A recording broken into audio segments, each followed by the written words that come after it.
Bueno, ustedes saben que hay cuatro métodos básicos para imprimir, ¿sí? Hay cuatro de poder lograr una estampa y esto se define a partir de la matriz. Llamamos la matriz a ese elemento que nos va a permitir tener los múltiples en papel. Lo primero que aparece ahí, la primera de la lista, es la impresión en relieve, después tenemos la impresión en hueco, la impresión planográfica y la impresión serigráfica. La impresión en relieve es de la que vamos a hablar hoy, que tiene que ver básicamente con la xilografía. La impresión en hueco es la segunda posibilidad y tiene que ver ante todo con el metal, con las planchas de metal. La impresión planográfica es la que se hace con la piedra litográfica, ¿sí? O con las planchas para offset. Y la cuarta y última gran invención es la impresión serigráfica, que es la que funciona, como pueden ver, como si fuese una suerte de stencil, porque es la única matriz que tiene el mismo sentido que el motivo que queremos imprimir. Por eso las letritas de la P nos muestran que siempre en la matriz, en casi siempre en las tres primeras, la matriz está invertida y solamente en la serigrafía o en el stencil podemos tener una matriz con el mismo sentido de la estampa que vamos a lograr. Nosotros vamos a trabajar con la impresión en relieve, ¿sí?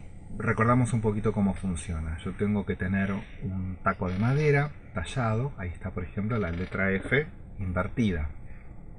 Lo que hago después es ponerle justamente tinta con un rodillo. En el otro paso lo que hago es poner el papel, hacer presión, ¿sí? con la prensa, y después retiro el papel y obtengo mi letra F en el sentido correcto, ¿sí? Esto es la impresión en relieve, que casi todos lo hacemos con xilografía, es decir, con una madera. Puede ser también madera de fibrofácil, puede ser un chapadur, puede ser linóleo, y funciona básicamente como si fuese un sello. Bien, la impresión en relieve o la xilografía, ¿sí? Para hacerlo más sencillo, tuvo un auge muy determinado. Ahí está la línea de tiempo con la edad contemporánea, ¿no? Que comienza con la Revolución Francesa, la edad moderna, que comenzó con la llegada de Colón a América o con la caída de Constantinopla en manos de los turcos, y la Edad Media, que comenzó, claro, con la caída de Roma en manos de los bárbaros. Fíjense que en la Edad Media, en la Edad Moderna y en la Edad Contemporánea, eh, la técnica xilográfica no va a estar presente siempre, sino que va a tener dos grandes momentos. Por un lado, lo vamos a encontrar hacia fines de la Edad Media y principios de la Edad Moderna. Y por otro también lo vamos a encontrar en las vanguardias. ¿Por qué se da esto? Y bueno, porque la xilografía como técnica nace junto con la imprenta, y cuando se necesita, cuando se quiere divulgar un texto con imágenes, ahí la xilografía va a cumplir un rol fundamental. Y después tenemos también un gran desarrollo, un gran auge de la xilografía con las vanguardias, sobre todo con el expresionismo alemán, que va a hacer uso de la talla en madera, de las gubias, para lograr ese lenguaje tan fuerte, tan conmovedor, tan primitivo, ¿sí? Tan visceral, propio, por ejemplo, de Kirchner, de Rothluff, de una cantidad de artistas alemanes que fueron realmente, que son realmente imperdibles. Pero nos vamos a dedicar, sí, a una técnica xilográfica que tiene que ver más que nada con ya el fin del Renacimiento y el manierismo. Entonces, el, las posibilidades de la xilografía, ¿sí? También son cuatro. A ver, antes definimos las posibilidades para imprimir, y eso se daba por el tipo de matriz. Pero ahora, para hablar concretamente de la xilografía, es decir, de estos tacos en relieve, vamos a hablar de cuatro posibilidades que las define en realidad la estampa, lo que logra la estampa. Entonces, si es por ejemplo una estampa que ha utilizado solamente el negro o un solo color, la llamamos impresión monocroma, ¿sí? Esto quiere decir que el papel pasó una sola vez por la prensa. El camafeo, ahora lo vamos a definir bien, es una posibilidad que le sigue, y que tiene que ver ya con utilizar más de dos tacos, más de dos matrices, ¿sí? Para lograr un efecto muy concreto que lo vamos a definir en un toque. Después tenemos la bicromía, que implica ya la utilización de dos colores para obtener, por ejemplo, un tercero si esos colores se superponen, o la cuatricromía, que permitiría, en el mejor de los casos, la posibilidad de lograr todos los colores. Vamos entonces, ¿sí? Nosotros a trabajar con el camafeo. Vamos a sacar con esta técnica. Recordemos, es una técnica xilográfica, implica más de un taco, más de una matriz, y tiene que ver también con un momento muy específico de la historia, porque va a cubrir también ciertas necesidades.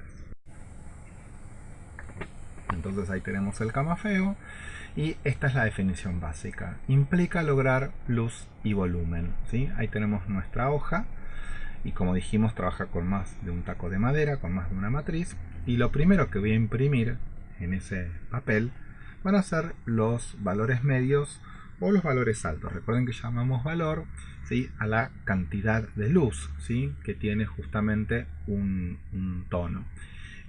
Hay valores altos, que son los más claritos, y valores bajos, que son los más oscuros. Nuestro amigo Matías Sierra Alta dio una charla muy buena sobre esto, que también se las recomiendo. Entonces nosotros vamos a recuperar eso que había dicho justamente Mati, y ahora lo vamos a aplicar al grabado. Entonces voy a imprimir, ante todo, los valores medios o los valores altos. Fíjense, yo hice una cosa muy sencilla. Imagínense que yo imprimí, es decir, tallé primero estas formas en la madera, las entinté con dos tonos distintos. Hay uno mucho más clarito para esa suerte de media luna, y un tono un poquito más oscuro para esa suerte de, fíjense, de óvalo que aparece ahí abajo. Entonces yo imprimo esto primero, y después voy a tallar otra madera para lo que va a ser la forma, la línea, que de alguna manera se sobreimprime sobre esos grises y genera el dibujo final, ¿sí? Por último, se imprime siempre el negro. El negro de alguna manera va a ser el huevo de la tarta, es aquello que aglutina todos esos grises para darle un sentido en cuanto a la forma. Entonces ahí tenemos cómo funciona el camafeo. Yo puedo elegir tener más grises, pero recuerden que cada gris que yo agregue va a implicar también un taco más. ¿Por qué se llama camafeo? Se llama camafeo porque esta técnica en realidad proviene de la talla en piedra y de marfiles. Las piedras y los marfiles tenían distinto tipo de grises a medida que uno iba tallando, y los expertos en las tallas de marfiles para hacer alhajas, para hacer esos pequeños recipientes que se llevan en el cuello, que atesoran la parte de, no sé, X del amado o del amado, bueno, tenían esa capacidad de lograr distintos claroscuros según la profundidad de ese tallado. Por eso quedó ese camafei, camafeo, que en italiano también se le llama claroscuro, ¿sí? Vamos a conocer tal vez a quien haya inventado esta técnica. Y es interesante conocerlo a Ugo da Carpi. Ugo da Carpi fue un italiano del Véneto que estuvo dentro del círculo de Rafael, ¿sí?, Rafael Sanzio, y se quedó maravillado con las pinturas que hacía este artista. Y Ugo le propone a Rafael hacer láminas, hacer reproducciones de esas pinturas que él hacía al fresco, pero por medio de grabados, para que puedan circular por las distintas y por las primeras academias que se van fundando en Bolonia. Ugo da Carpi entonces le propone, ¿no?, hacer estos grabados en los que va a tratar de copiar los dibujos de Rafael. Pero ¿qué característica tenían los dibujos de Rafael y de las obras de los artistas del Alto Renacimiento? Ante todo, la característica principal era la de el claroscuro. Entonces, el camafeo lo que viene es a resolver, a dar una solución a esa necesidad de reproducir imágenes que puedan dar cuenta de ese volumen y de ese claroscuro.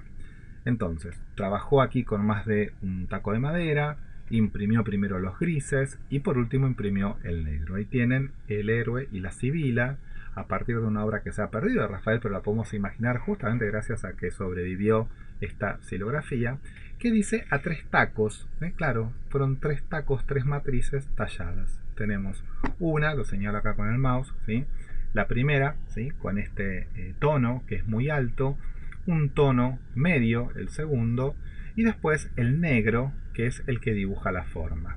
El blanco no se imprime porque el blanco en este caso es el blanco del papel. Hay algunos casos donde se ha impreso el blanco, pero la mayoría de las veces, para economizar, el blanco lo logran con el blanco mismo del papel. Fíjense que son hojas muy pequeñas, de Hugo da Carpi se sabe muy poco. Se conoce un documento en el que él pide una patente para poder justamente sacar provecho de estas láminas, pero se sabe realmente muy pero muy poco. Vamos a ver algunos trabajos, si les parece, de Hugo da Carpi, que me parece que son muy interesantes, ¿sí? A ver, esto es un grabado, ¿eh? Las limitas negras que ven ahí no son de tinta hecha con plumas, sino que son el producto de haber tallado, ¿sí?, toda la madera para que solamente quede esa línea que después va a dibujar. Otra vez, ahí tenemos un descendimiento, es otra copia de Rafael. Este descendimiento sí se conserva, es una composición conocida de Rafael, y esta es la versión que él hizo, ¿sí?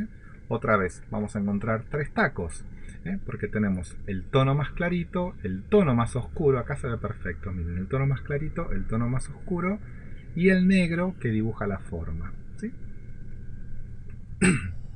De esta manera entonces se reproducían estas imágenes y circulaban para las escuelas, para las academias o para los que querían tener una copia de esta obra, el camafeo.